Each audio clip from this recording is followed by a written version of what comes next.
Isaías. Vamos a introducirnos a este libro, que es un gran libro de un gran profeta. Isaías, llamado el príncipe de los profetas del Antiguo Testamento. El nombre Isaías significa Jehová es salvación. El libro de Isaías, junto con el libro del profeta Daniel, son los libros proféticos y los profetas de Dios que mejor delinean o esbozan los eventos del último tiempo.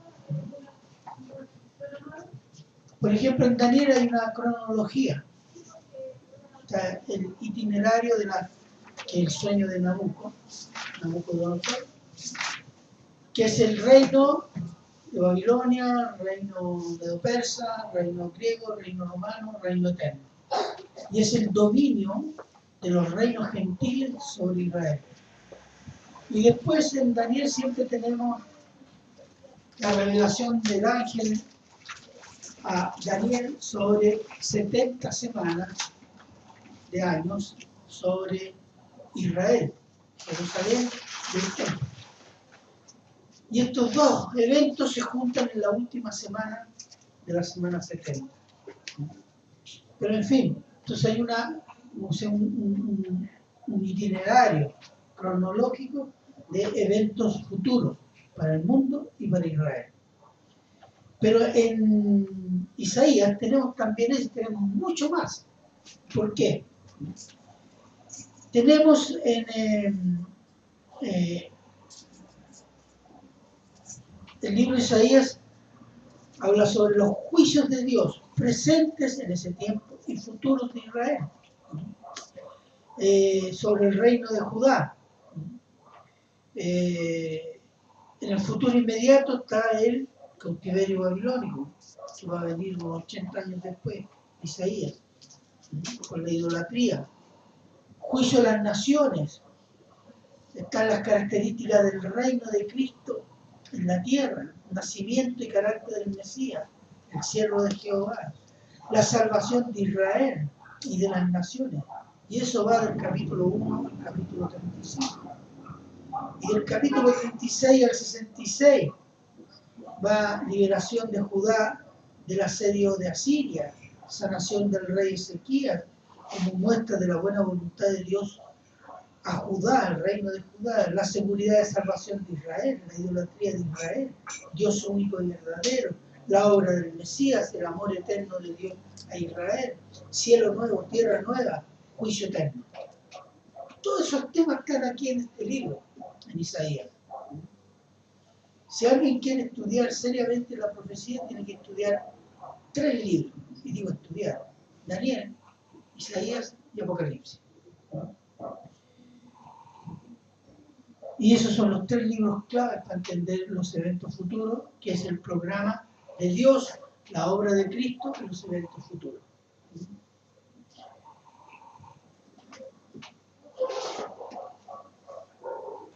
Cuando nosotros estudiamos los eventos proféticos, el sentido de estudiar el evento profético no es saber lo que va a pasar más adelante, porque a veces ni siquiera vamos a estar acá, vamos a estar con el Señor.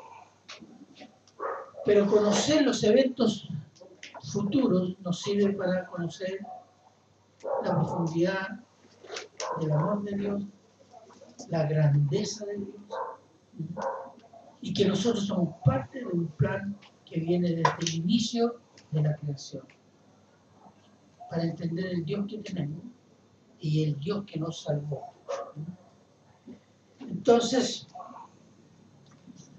Isaías profetizó por más de 50 años bajo algunos reyes: el rey Usías, el rey Jotam, el rey Acaz, el rey Ezequías, y el inicio del reino de Manasés, que fue el que lo mató.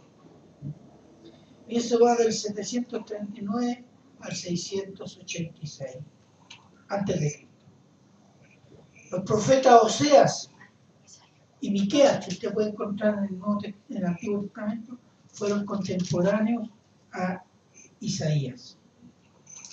Esos años de estos reyes fueron años prósperos, económicamente, y Judá era fuerte militarmente.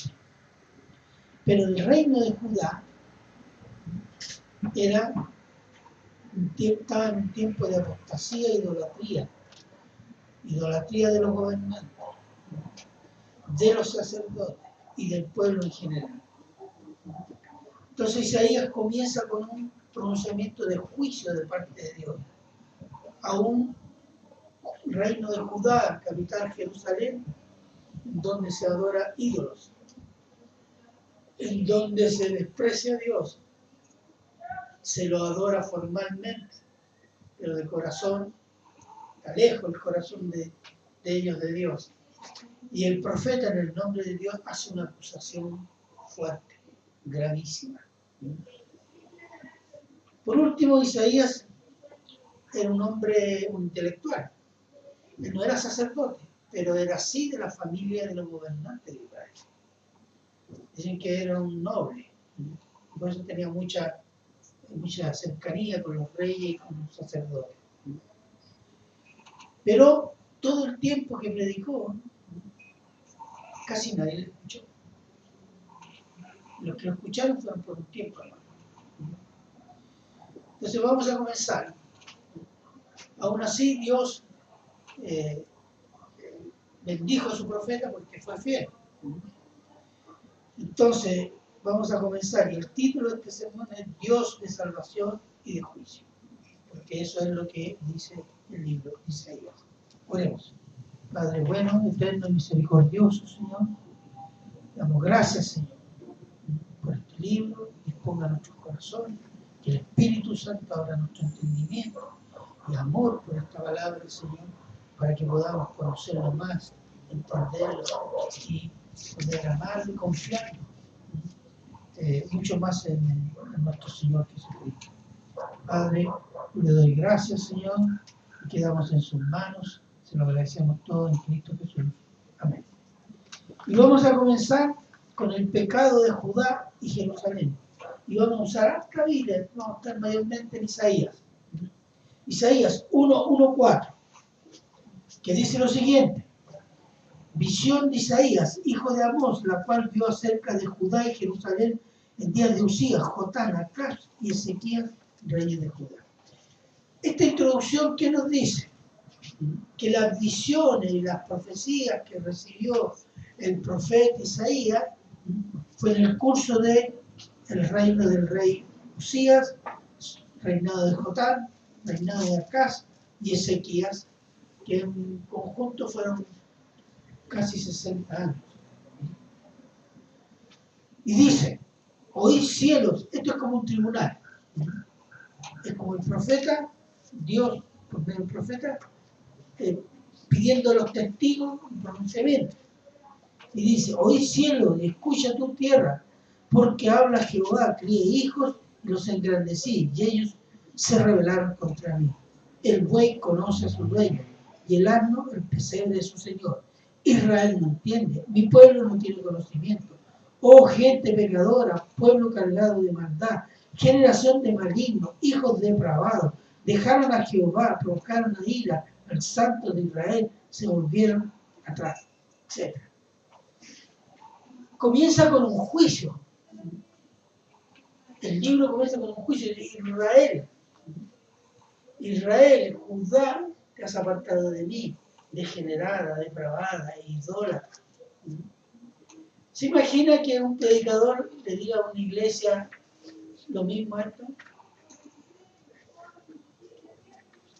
¿Sabe lo que dirían? Este hijo del diablo que no tiene amor. ¿Y por qué Dios dice esto de Judá? Porque a veces ni los judíos ni los gentiles cristianos, llamémoslo así, se dan cuenta de la profundidad del pecado y del desprecio que le hacemos a Dios. Entonces, el profeta, en el nombre de Dios, comienza con un juicio terrible. estos son ustedes, arrepiéntanse. Entonces, ¿cuáles son los problemas que hay en Judá? Primero, el ritualismo vacío en la adoración. Estamos en Isaías 1, 10, 11. ¿Quién puede leer 10, 11? Príncipes de Sodoma, oíd la palabra de Jehová. Escuchad la ley de nuestro Dios, pueblo de Gomorra. ¿Para qué me sirve, dice Jehová, la multitud de vuestros sacrificios? Hastiado estoy de holocaustos y carneros y de cebo de animales gordos. No quiero sangre de bueyes, ni de ovejas, ni de machos cabríos. Dice, ustedes me traen a los ritos. Pero ¿qué dice más adelante? Dice que todo eso le carga, lo tiene hastiado, le da asco. ¿Por qué? En el 16 dice, lavaos y limpiaos, quitar la iniquidad de vuestras obras de delante de mis ojos, dejad de hacer lo malo. Estamos de ahí. Porque eran muy ritualistas, porque hacían el sacrificio de los animales, iban al templo, hacían la adoración, cantaban, alababan, pero sus vidas no correspondían a lo que era la ley. Entonces esa adoración Dios no la aceptaba, le daba asco. Y le dice, lávense primero, pecado, apártense del mal. Entonces era una adoración ritualista, vacía, que daba asco a Dios. Es muy fácil creer en eso, porque pensar de que porque alabamos al Señor, el Señor tiene que estar contento. No. El tema del Señor, ¿cuál es? Siempre lo he dicho otras veces, santidad. Santidad. La santidad, ¿cómo nos da la santidad? Nos da la santidad por Cristo, por la fe en Cristo. ¿Cómo crecemos en santidad? Obedeciendo su palabra. El diablo puede entrar aquí con una Biblia. No decir que es el diablo, porque si no lo echamos. Y hacer alabar al Señor y todo. Los demonios en Marcos, que dijeron, tú eres el santo de Jehová, tú eres. Y bueno, entonces era que creían, ¿no? ¿Se fijan? Entonces, eso estaba sucediendo en Judá. Me dice, yo lo aborrezco. Corrupción, 1:23.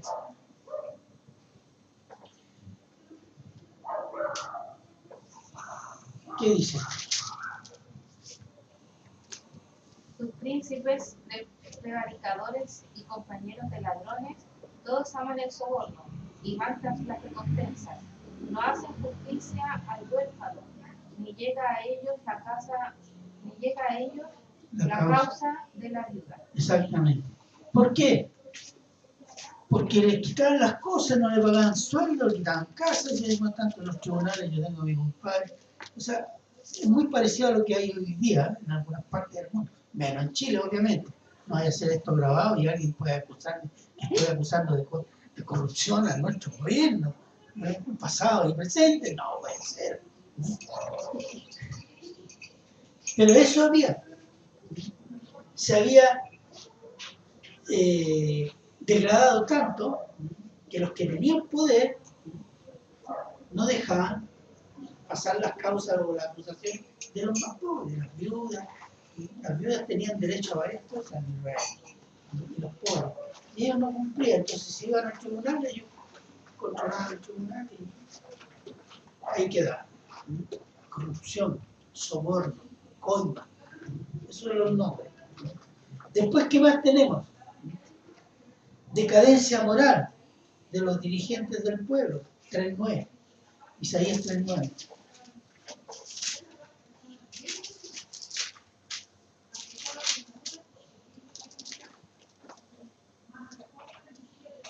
¿Qué dice? La apariencia de sus rostros testifica contra ellos, porque como Sodoma publica su pecado, no lo disimulan. Hay del alma de ellos, porque amontonaron mal para sí. Exacto. ¿Y qué habla de qué? Que no se avergonzaban de su pecado, no lucían. se vanagloriaban. Hoy día hay mucho de eso, el orgullo gay. Ahí tiene uno, muestra su pecado como algo bueno. El hombre que dice, yo tengo todas estas novias. Eso es lucir el pecado. O el que miente, no, si yo soy pío, miente, lucir el pecado. Y eso estaba sucediendo en Judá. ¿Cuánto se llama? Una decadencia moral desde los dirigentes hasta abajo. Ostentación de lujo y sensualidad. 3.16. Que alguien pueda leer 3.16. Asimismo dice Jehová, por cuanto las hijas de Sión se ensoberbecen y andan con cuello erguido y con ojos desvergonzados, como andan, van danzando y haciendo con los pies. Haciendo son con los Y pies. haciendo son con los pies. Claro. Dice, ojos desvergonzados, o sea, coqueta. Y las mujeres paganas, incluso las rameras, se ponían unas cositas de adorno que en los pies. Entonces cuando caminaban sonaban. Les llamaba la atención a los hombres. O sea, es coquetería, estarse luciendo. Entonces dice, ¿cuál es? Baja moral, sensualidad, no hay recato, no hay una forma moral de vestirse y de caminar por la calle. Entonces habla de las mujeres que se visten así para llamar la atención de los varones. ¿Qué más dice? Cuando dice cuello erguido, así, mira, y entonces, pero ahí la loca, coqueteo. Mirada, ¿cuánto dice? Ojos desvergonzados, ¿sí? O sea, realmente andan. Y eso habla de sensualidad. ¿Qué más? Riqueza e idolatría. Capítulo 2, 6 al 8. Vamos un poco atrás.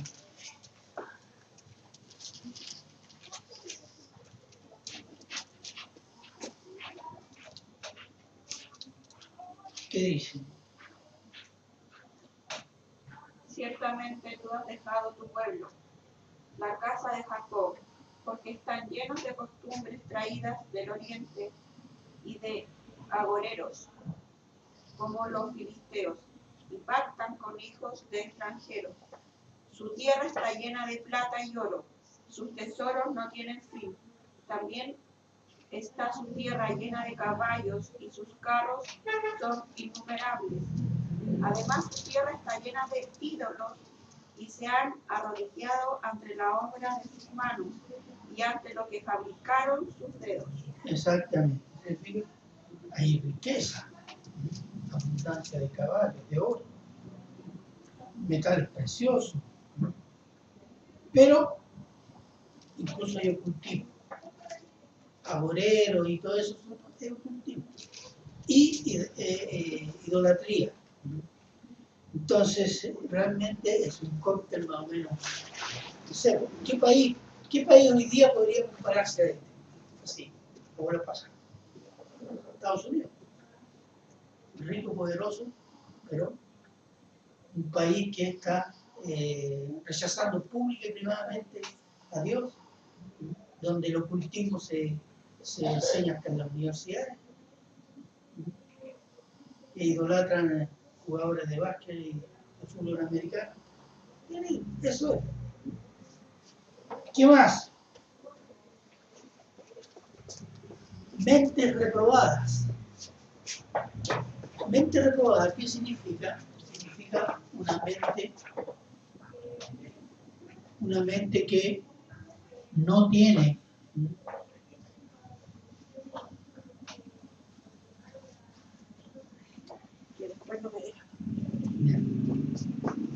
una mente que no tiene ninguna capacidad de pensar cosas morales.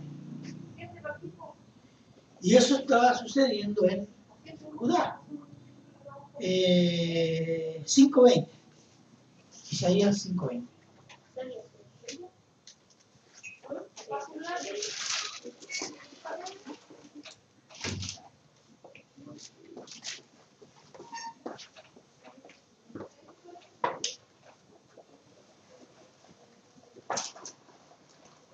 ¿Qué dice?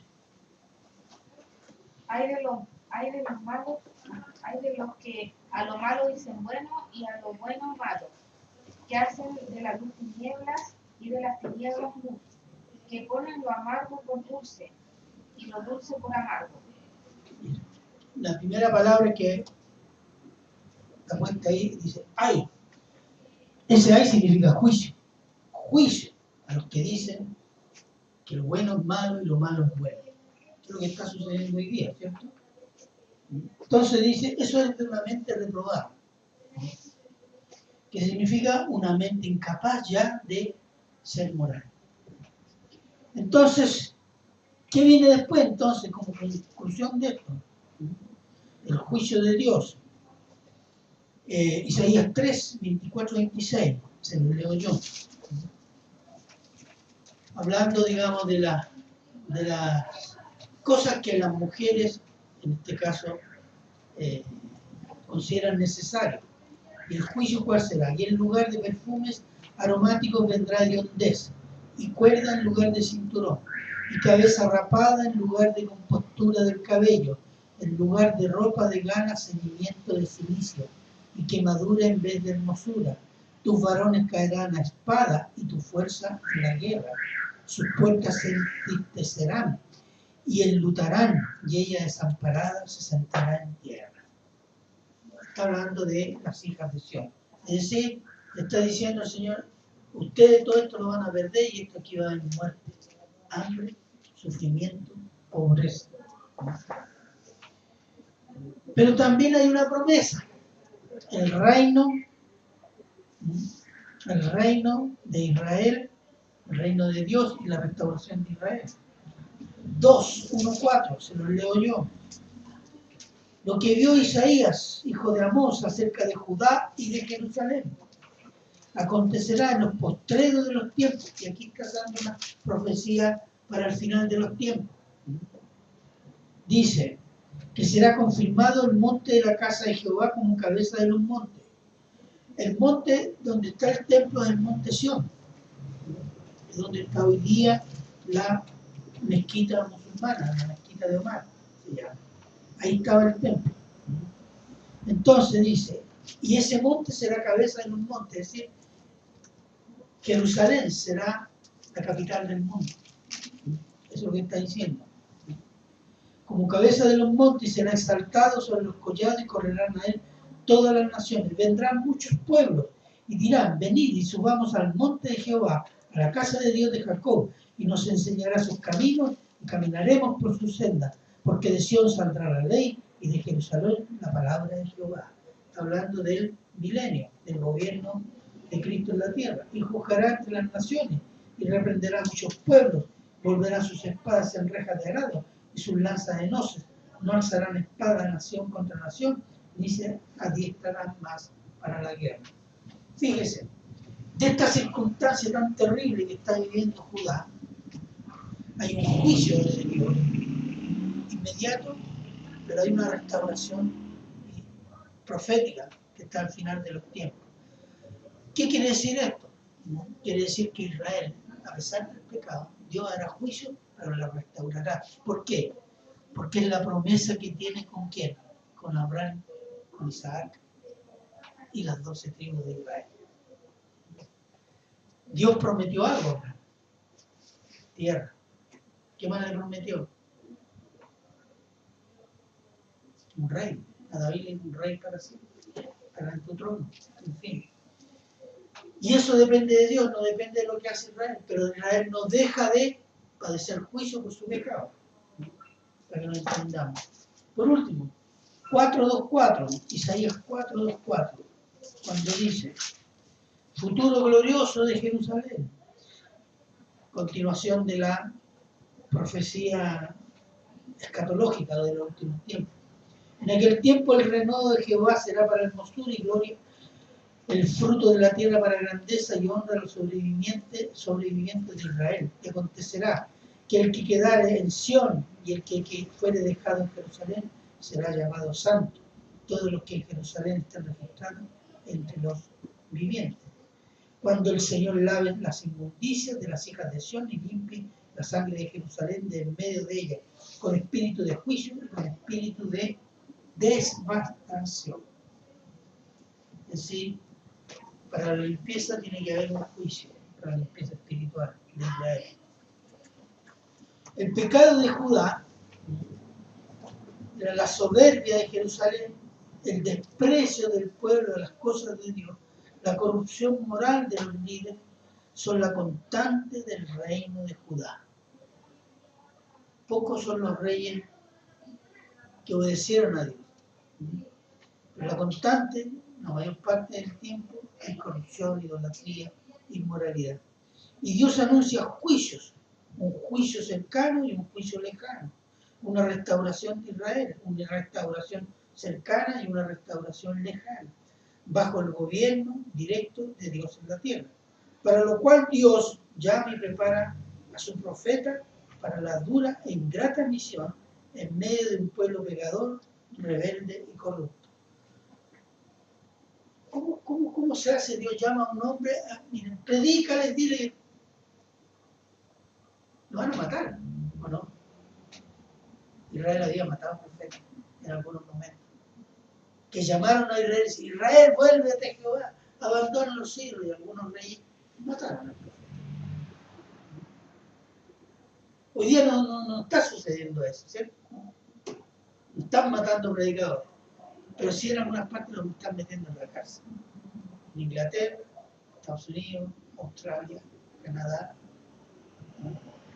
Otro día leí una noticia en Argentina, un pastor en Salta, me parece que fue. Le agarraron a Mediascaso, la iglesia, y no pudo, tuvo que salir escondido porque para ir a una conferencia. Eran los feministas y los homosexuales. Y tuvo que salir con la policía, pero por atrás. Y no le quemaron la iglesia porque llegó más policía. Pero eso es una constante que está sucediendo en los últimos años. Cuando pastores en Europa predican que la homosexualidad es pecado, van a la cárcel. Una iglesia que publicó un versículo sobre la homosexualidad, que era de Levítico, cerraron la iglesia. ¿Por qué? Porque en ese tiempo Judá no quiere escuchar profeta, pero Dios manda profeta. Entonces los tiene que preparar para eso. Porque ellos van a dónde? En medio de las filas del adversario para decir, a llamarlos a que se vuelvan a Dios. ¿Y qué es lo que hace? Veamos Isaías 6, del 1 al 4. Dice, en el año que murió el rey Usías, vi yo al Señor sentado sobre un trono alto y sublime, y sus faldas llenaban el templo. Por encima de él había serafines, cada uno tenía 6 alas, con 2 cubrían sus rostros, con 2 cubrían sus pies, y con 2 volaban. Y el uno al otro daban voces diciendo, Santo, Santo, Santo, Jehová de los ejércitos. Toda la tierra está llena de su gloria, y los quiciales de las puertas se estremecieron con la voz del que clamaba, y la casa se llenó de humo. ¿Cuál es la visión que Dios le entrega al profeta Isaías? Es una visión de la grandeza de Jesucristo y la santidad. La proclamación de los serafines, ¿cuál es? Constantemente, Santo, Santo, Santo, Santo, Santo, Santo. Están proclamando a toda la creación del cielo la santidad de Dios. Entonces, alguien que tiene que tener un convencimiento, ¿cómo Dios lo puede convencer? Es de tener una visión de quién es el que te está mandando. ¿No fue así un poco con... veamos a ver, 1 de Juan 1, 1, 3.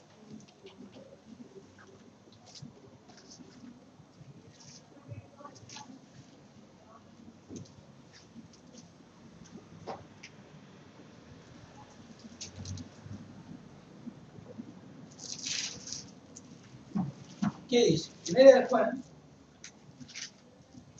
No es el Evangelio, la primera carta de Juan 1 al 3. 1, Sí, 3. ya. Lo que era desde el principio, lo que hemos oído, lo que hemos visto con nuestros ojos, lo que hemos contemplado y palparon nuestras manos tocante al verbo de vida, porque la vida fue manifestada y la hemos visto y testificamos y os anunciamos la vida eterna, la cual estaba con el Padre y se nos manifestó. Lo que hemos visto y oído, eso os anunciamos para que también vosotros tengáis comunión con nosotros, y nuestra comunión verdaderamente es con el Padre y con su Hijo Jesucristo. Amén. Mira lo que dice el apóstol Juan. Hemos visto, hemos palpado, hemos tocado. Ellos vivieron con el Hijo de Dios por 3 años. Entonces nadie lo vieron morir, pero también lo vieron resucitado y lo vieron ascender. Entonces esta experiencia de haber convivido, visto su milagro, visto su carácter, su enseñanza, su muerte, su resurrección,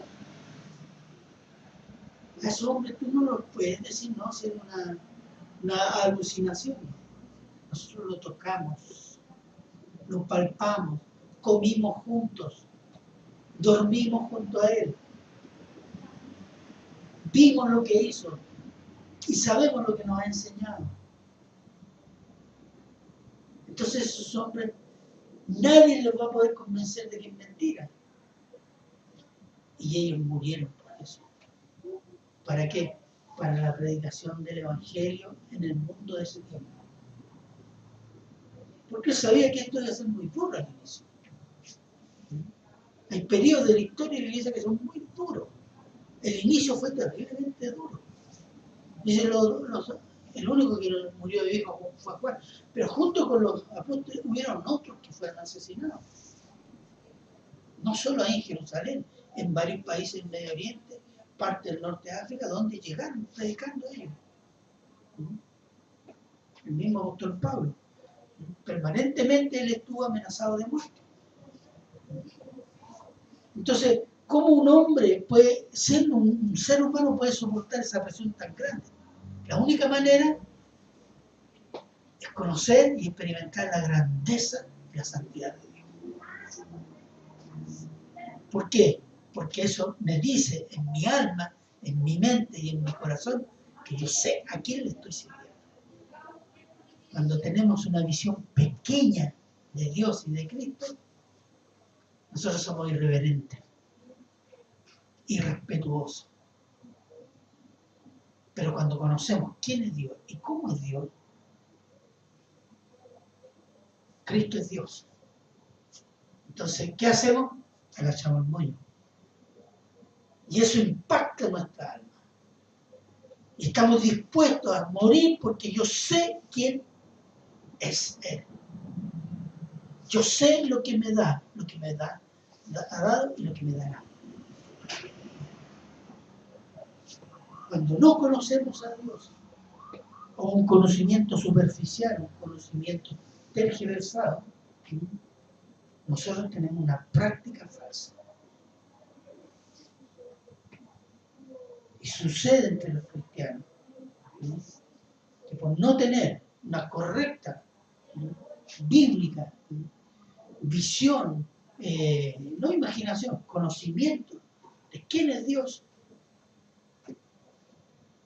tomamos el cristianismo como una carta así, y la tomo el día domingo y después el día lunes la dejo ahí para ir a lucirme a la iglesia. Eso deshonra a Dios. Entonces Dios le dio esta visión al profeta. ¿Qué más? 6.1.4. Ya, ¿no? ¿Dónde pasó? 6.5. ¿En Juan o en Isaías. 6.5.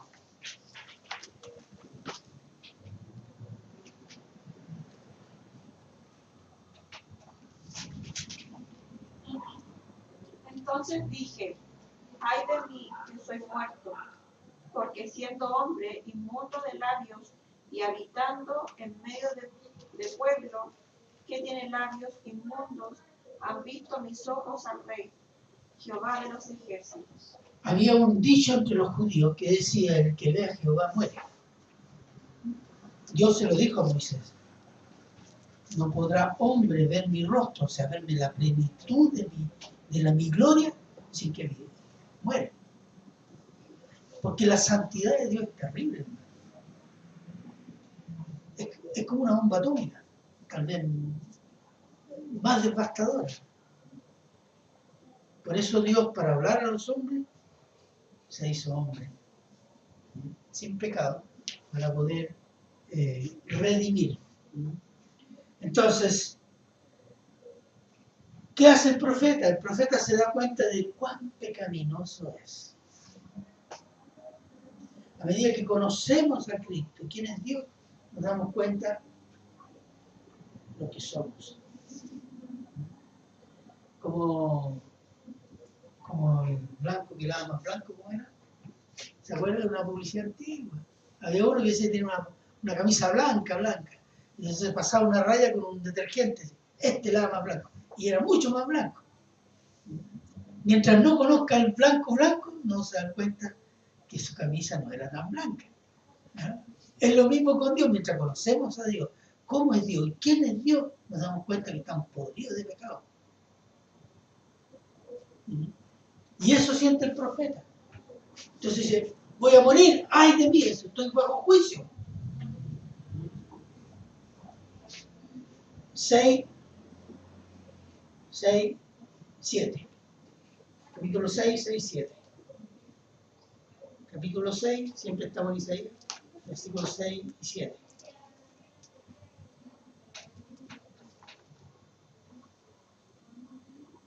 ¿Qué dice?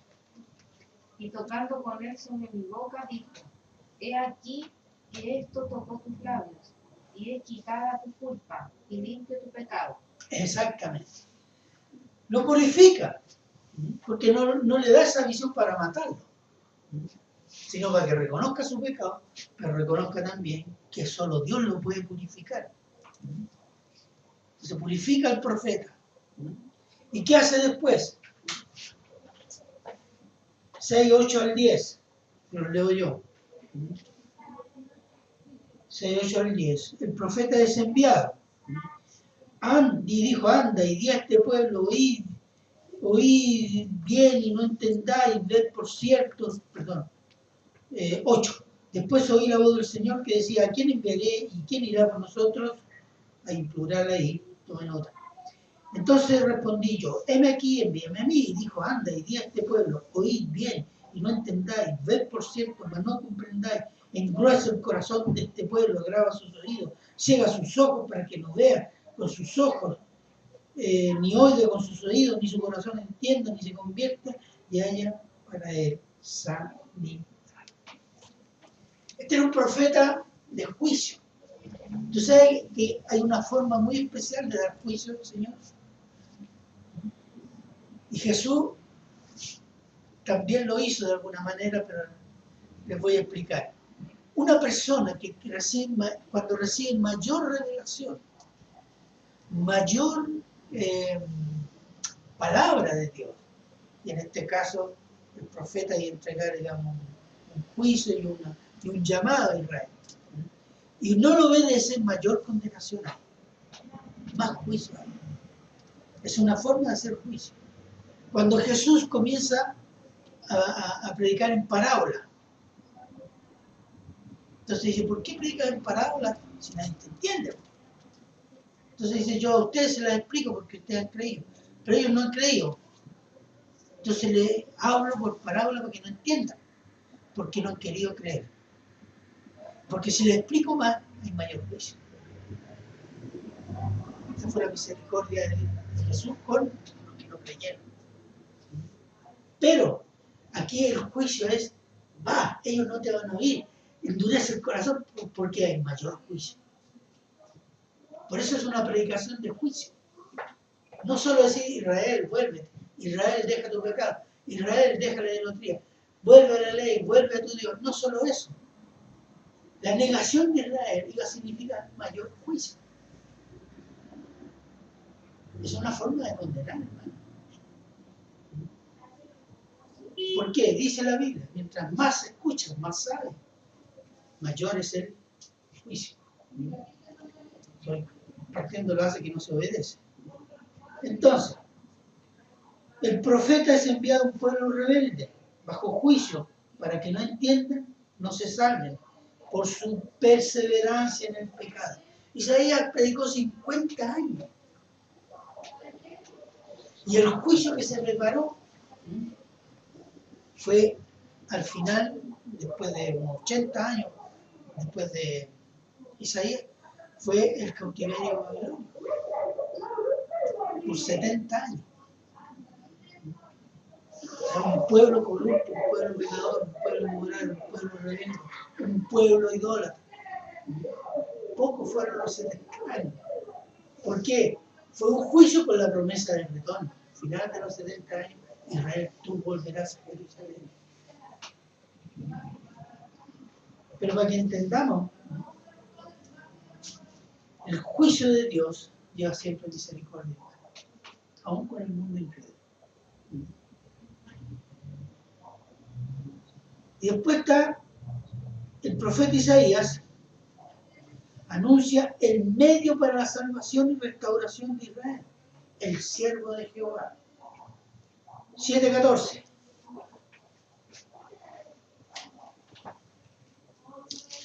No voy a poder terminarlo todo porque casi que resultó cierto eso las 2 horas.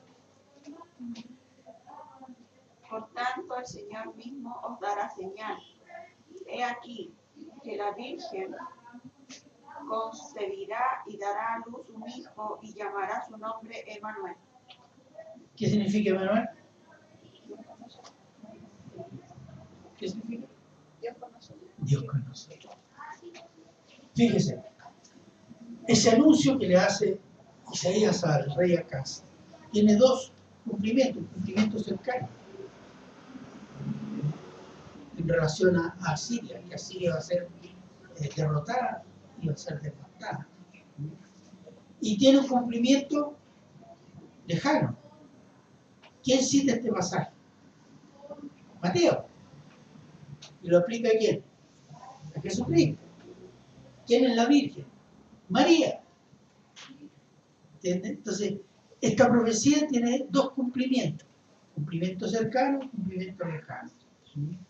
Pero los 2 hablan de qué? De un personaje. Hablando del Mesías.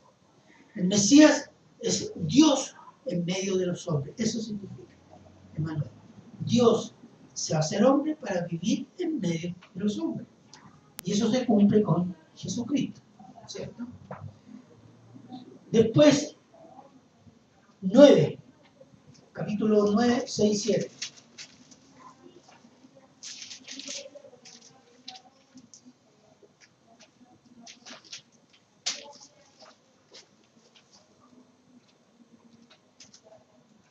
Porque un niño nos es nacido, hijo no es dado, y el principado sobre su hombro, y se llamará su nombre admirable, consejero, Dios fuerte, Padre eterno, príncipe de paz.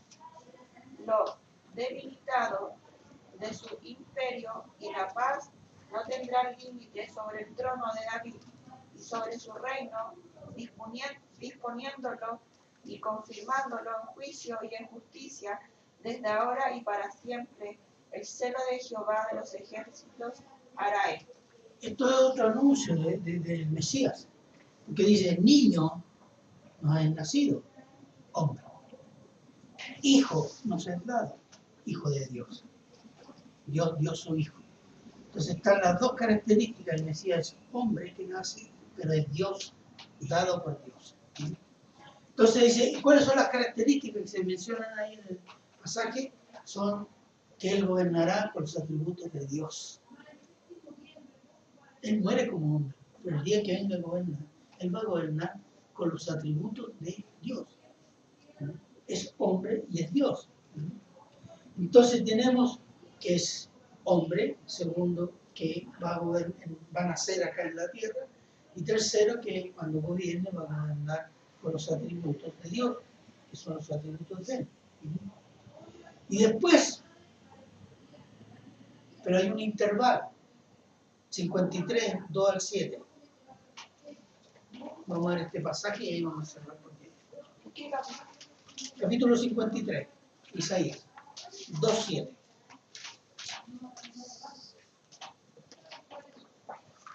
Este pasaje que el otro día escuché a un predicador, dijo algo que realmente no le había puesto atención. Yo le dije, sí, es verdad, tiene razón. Ahora les voy a explicar. 53 o 7. Ya, ¿qué dice? Subirá cual renuevo delante de él, y como raíz de tierra seca. No hay parecer en él ni hermosura de vernos, más sin atractivo para que le deseemos. Despreciado y desechado entre los hombres, varón de dolores, experimentando en quebrantos, y como escondimos en él el rostro.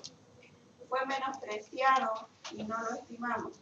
Ciertamente llevó él nuestras enfermedades y sufrió nuestros dolores, y nosotros le tuvimos por azotado, por herido de Dios y abatido. Mas el herido fue por nuestras rebeliones, molido por nuestros pecados. El castigo de nuestra paz fue sobre él, y por su llegada fuimos nosotros curados.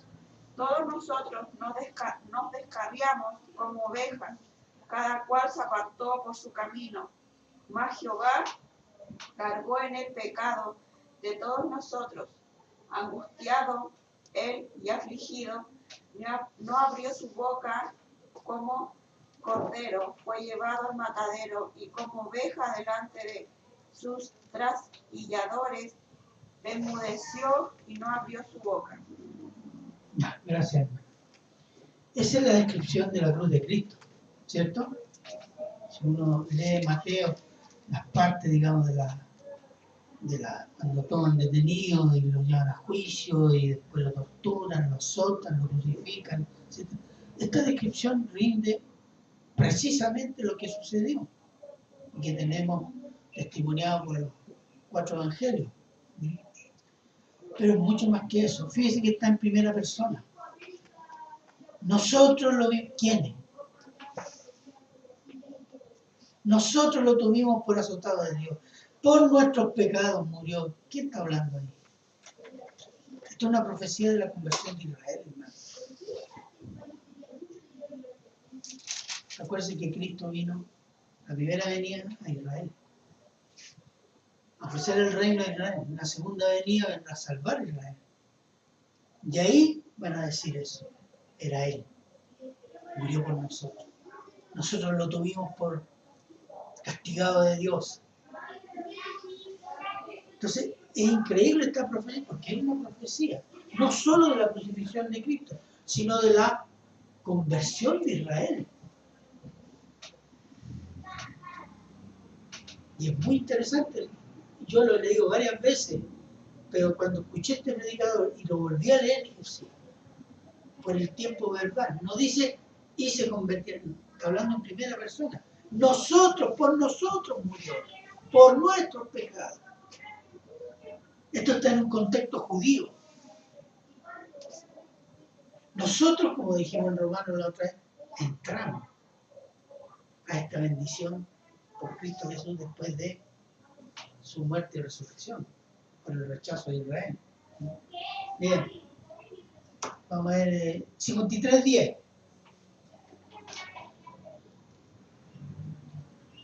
¿Qué dice? Con todo eso, Jehová quiso quebrantarlo, sujetándole a padecimiento. Cuando haya puesto su vida en expiación por el pecado, verá la imagen, vivirá por largos días, y la voluntad de Jehová será en su mano prosperada. Ahí habla de dos cosas: resurrección y reino. están en un solo versículo, ¿se fijan? Pero dice, por la muerte de él muchos serán salvos, y por muchos días él gobernará con la vara de Jehová, o con la mano de Jehová. Está hablando de dos cosas, de resurrección y reino. Entonces, ¿cuánto tiempo hay de diferencia entre la resurrección y el reino? Bueno, llevamos 2018 años, 20 siglos, más para el 21. Pero en la profecía está justo. ¿Entiendes? Para que lo lea en ese 53:11. Verá el fruto de la aflicción de su alma y quedará satisfecho. Por su conocimiento justificará mi siervo justo a muchos y llevará las iniquidades de ellos. Salvará a muchos. Aquí ya no hace la diferencia. Muchos se refiere a qué? Judíos y gentiles. Entonces, ¿qué? Está implícito eso, porque nunca dice y salvará a muchos de su pueblo. ¿Cuál es el pueblo de Señor Jesús? Israel, porque él era judío. Dice salvará a muchos. Y eso habla de judíos y gentiles. 53:12.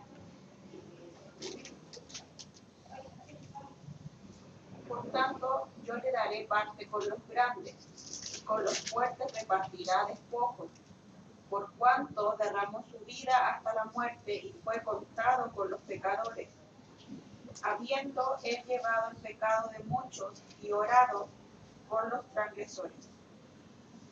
Dios lo va a exaltar hasta lo sumo. ¿Por qué? Porque murió por el pecado, pagó por el pecado y ha llevado a salvación a muchos. El camino de salvación es Cristo. Y este pasaje en Isaías 53, este debería ser el pasaje por los cristianos más leído, más estudiado, más amado.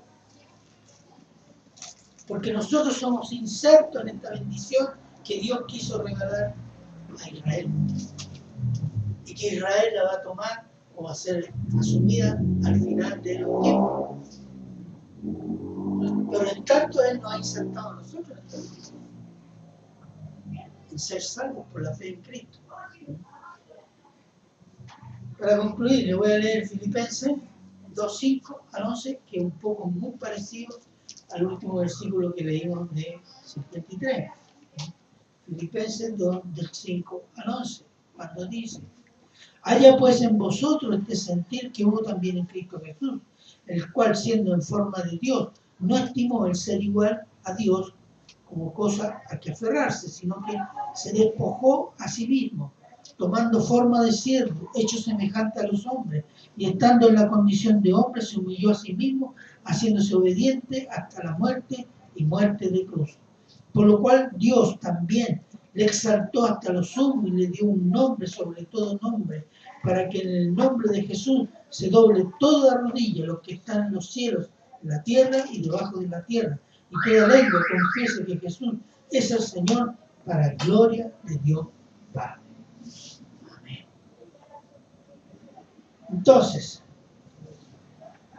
para concluir esta parte, el juicio de Israel, el profeta es inspirado por Dios a declarar el juicio de Israel a causa de sus pecados, pero a la vez entregar una profecía sobre eventos futuros de la salvación de Israel, el juicio del mundo y la salvación de las naciones. Y vamos a seguir la oportunidad que me toque, porque este es un tema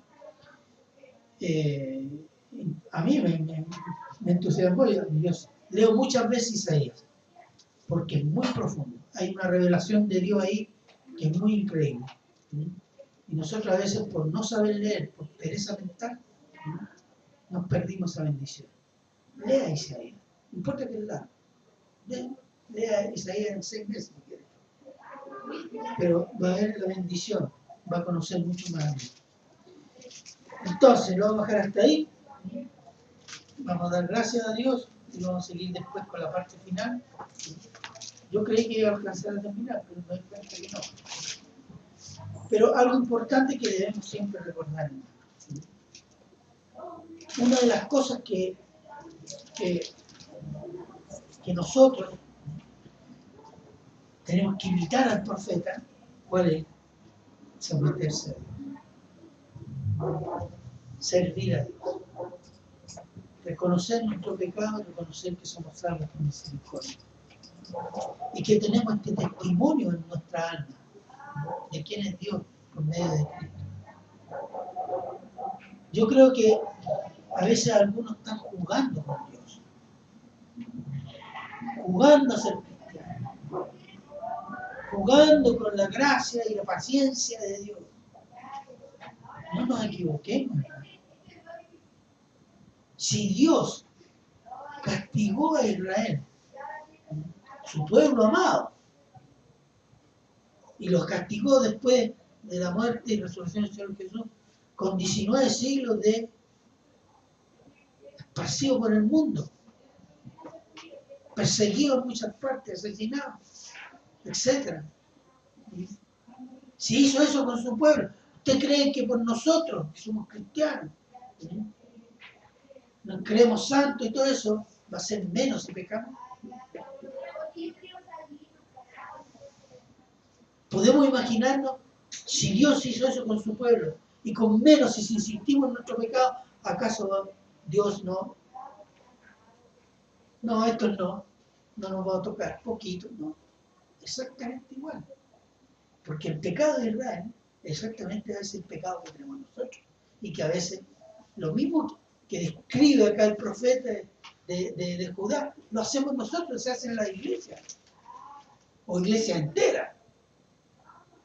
Y piensan que el juicio de Dios va a ser menos de lo que fue con Israel. No, hermano. Eso habla de que no conocemos a Dios. Y más todavía, imagínense qué va a hacer Dios con aquellos que no creen en Cristo, le escupen a Cristo todos los días. Yo no quiero imaginar. Entonces no juguemos con Dios. ¿No? Por decirlo así, tomemos en serio a Dios. Porque Dios, cuando nos salvó, nos tomó en serio. Y nos salvó en serio. Para que mediten esas cosas. Nosotros vamos a seguir con el profeta Isaías, que en sus juicios que están para Israel y eventos futuros, nos da una pista, una visión de cómo Dios ve las cosas. Porque ese es otro aspecto. Cómo Dios ve el pecado, cómo Dios ve el mundo. Amén. Vamos a orar. Padre bueno, eterno y misericordioso, Señor. Doy las gracias, Señor, por este libro, este profeta, esta revelación que usted hizo a Israel, Señor, y que es tan útil, Señor, y de tanta bendición para nuestras vidas, Señor. Padre eterno, Padre misericordioso, yo le doy las gracias, Señor, y yo le ruego que el Espíritu Santo, que inspiró esta palabra en el profeta Isaías, Señor, el Espíritu Santo pueda hacerla fructificar en nuestros corazones, Señor, para nuestras vidas, para honrar su nombre, Señor, para que entendamos, Señor, cómo es usted y quién es usted, Señor, para la gloria de su nombre. Esto se lo pedimos, Señor. Gracias, Señor. Todos se lo agradecemos en Cristo Jesús. Amén.